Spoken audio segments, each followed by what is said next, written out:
Bismillahirrahmanirrahim. Assalamualaikum warahmatullahi wabarakatuh. Perkenalkan, kami dari kelompok 1 di mata kuliah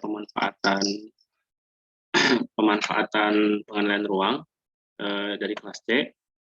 Di sini kami akan mempresentasikan tentang audit tata ruang yang berada di Kecamatan Ujung Berung, Kota Bandung. Sebelum memulai presentasi, kita memperkenalkan terlebih dahulu teman-teman anggota kelompok kita, yaitu ada saya, Muhammad Riki Fajar Hermawan, NPM 10070391117, dan dilanjut lagi oleh teman saya berikutnya. Selanjutnya ada saya Muhammad Raihan dengan NPM 19015. Selanjutnya ada saya, Syari Devania Serdani dengan NPM 19126. Selanjutnya ada saya, Halimah Nurasana, NPM 19121. Oke, baik. Mungkin semua anggota telah memperkenalkan dirinya masing-masing, maka bahkan dilanjut lagi. Baik, di sini juga terdapat daftar isi. Yang pertama ada bab 1 yaitu tentang pendahuluan, bab 2 tentang gambaran umum, bab 3 tentang analisis kesesuaian pemanfaatan ruang terhadap rencana tata ruangnya, dan bab 4 ada analisis penyebab dan dampak, bab 5 ada rekomendasi tindakan dan pengendalian, dan bab 6 terdapat kesimpulan. Pertama itu ada bab 1 pendahuluannya. Jadi seperti menurut Undang-Undang Nomor 26 Tahun 2007 tentang penataan ruang, yaitu merupakan satu wadah dan juga meliputi sebagai ruang darat atau ruang laut juga dan udara, yang termasuk ruang di bumi ini yaitu sebagai satu kesatuan wilayah tempat manusia dan makhluk lain hidupnya, melakukan kegiatan dan memelihara keberlangsungan hidupnya. Nah, lahan itu juga merupakan bagian dari ruang bersifat yang terbatas. Oleh karena itu juga penataan ruang dan pemanfaatan lainnya perlu dilakukan agar guna mewujudkan ruang yang baik, aman, nyaman, produktif, dan berkelanjutan. Dan seperti juga mengingat kebutuhan akan ruang semakin terdesaknya gitu, dan disertai dengan pertumbuhan penduduk yang semakin meningkat, membuat terjadinya perubahan penggunaan lahan yang akan berpengaruh pada pola ruangnya, dan pembinaan juga pelaksanaan dan pengawasan kegiatan penataan ruang dalam pelaksanaannya perlu memperlihatkan kaidah-kaidahnya agar kualitas ruang di wilayah nasional tetap terjaga sesuai dengan regulasinya tersebut. Nah, terdapat juga ruang lingkup pekerjaan kita, yaitu yang pertama sebagai memonitoring. Memonitoring pemanfaatan ruang juga melalui kegiatan pengumpulan data dan peta-peta yang terkait dengan struktur dan pola ruangnya. Dan juga kita melakukan pengamatan dan pencatatan kegiatan perwujudan struktur pola ruangnya yang bakal terjadi. Dan juga kita melakukan evaluasi pemanfaatan ruang yang melalui kegiatan ANIS overlay, yang dimana peta rencana struktur ruang dan rencana pola ruang dengan peta kondisi dengan penilaian tingkat kesesuaian pemanfaatan ruang dengan perumusan kesimpulan dan hasil rekomendasi. Nah, sebelumnya juga ini ada ruang lingkup makro yang kita jalani gitu, seperti lokasi makro audit ini dilakukan di Kota Bandung sendiri dengan batas-batas sebagai berikut. Batas utara, batas selatan, batas timur, dan batas barat itu dikelilingi Kabupaten Bandung. Untuk ruang lingkup mikronya, pada lokasi mikro audit tata ruang ini tepatnya dilakukan pada Kecamatan Ujung Berung, Kota Bandung.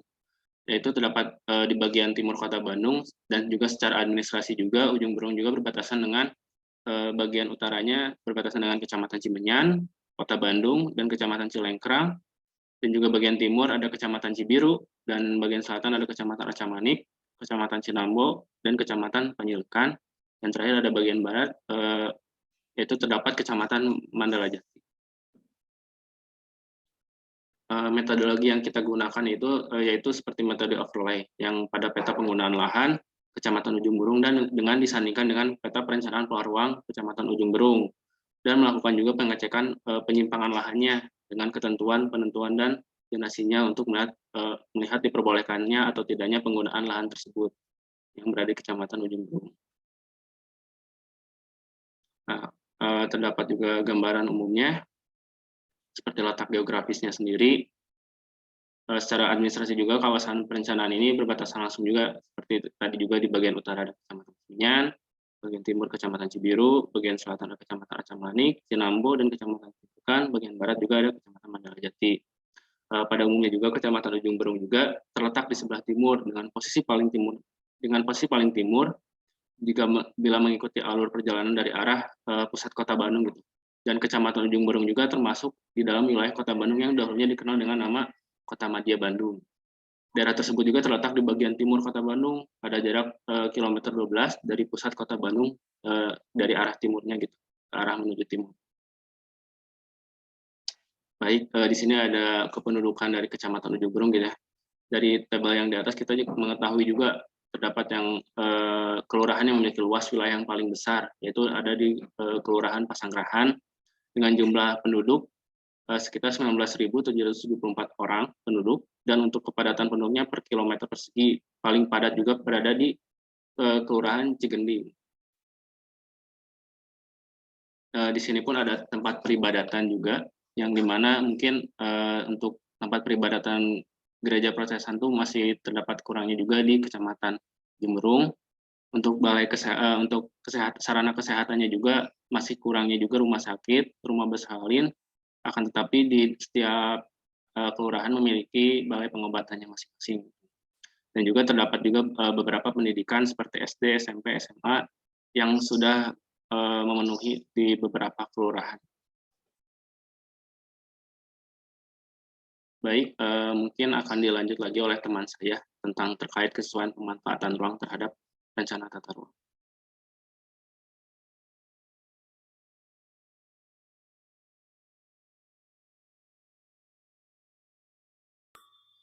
Baik, di sini dapat dilihat peta penyimpangan dari peta yang dihasilkan dari overlay, dari peta penggunaan lahan dan peta pola ruang RT RW Kota Bandung. Terlihat bahwa banyak terjadi penyimpangan di Kecamatan Ujung Berung. Untuk penyimpangan sendiri, itu total luasan penyimpangannya ada 1.268.781 hektar, dengan penyimpangan terbesar itu adalah wilayah penggunaan lahan existing berupa wilayah tata ruang tani yang beralih fungsi menjadi perumahan dengan kepadatan tinggi, sedang maupun rendah. Selanjutnya boleh di next. Berikut merupakan tabel luas dari penyimpangan yang terjadi di Kecamatan Ujung Berung. Next. Langsung next.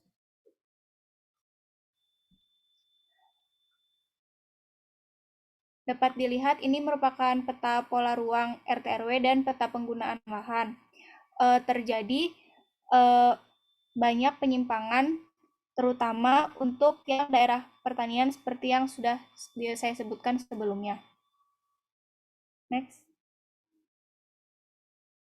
Selanjutnya akan dijelaskan oleh teman saya.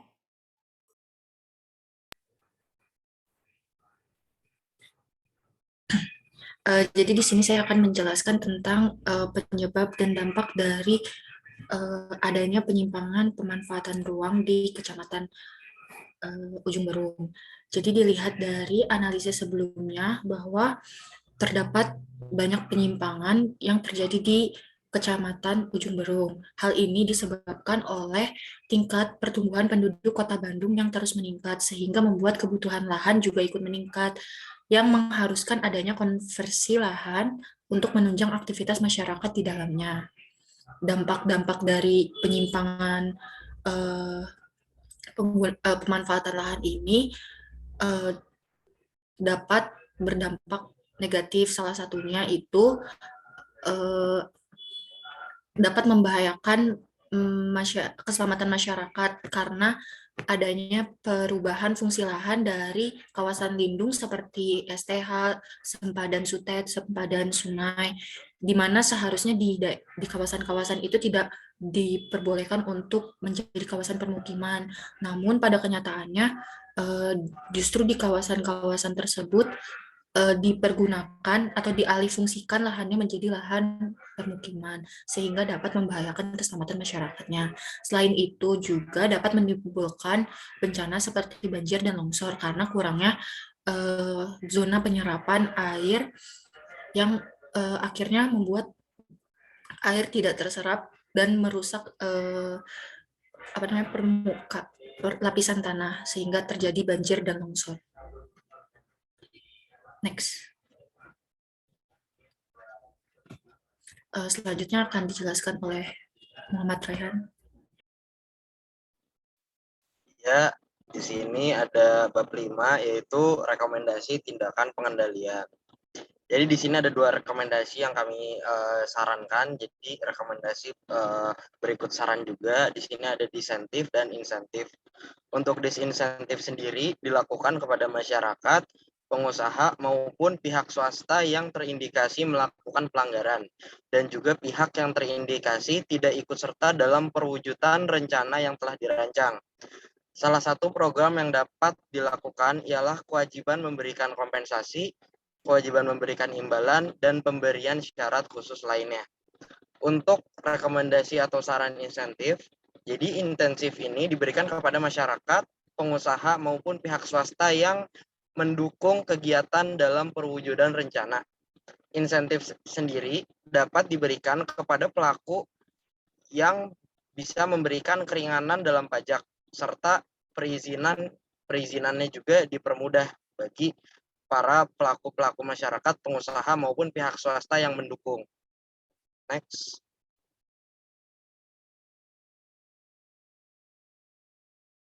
Selanjutnya di bab 6 atau di bab terakhir ada kesimpulan. Jadi kesimpulan berdasarkan hasil analisis diperoleh bahwa pertama, Kecamatan Ujung Berung didominasi oleh wilayah perumahan dengan kepadatan yang tinggi dan sedang. Yang kedua, berdasarkan identifikasi penyimpangan penggunaan lahan di Kecamatan Ujung Berung diperoleh bahwa Kecamatan Ujung Berung sudah sesuai. Meskipun demikian, masih banyak penyimpangan-penyimpangan yang menurut kami krusial dan patut diperbaiki. Di poin ketiga, terdapat RTH pelestarian alam yang cukup luas di Kecamatan Ujung Berung karena lokasinya yang berdekatan dengan hutan Arca Manik. Lalu yang terakhir, tidak adanya fasilitas kesehatan seperti rumah sakit ataupun rumah bersalin di Kecamatan Ujung Berung, dan hanya ada fasilitas-fasilitas kesehatan kecil, dan itu menurut kami perlu diperbaiki.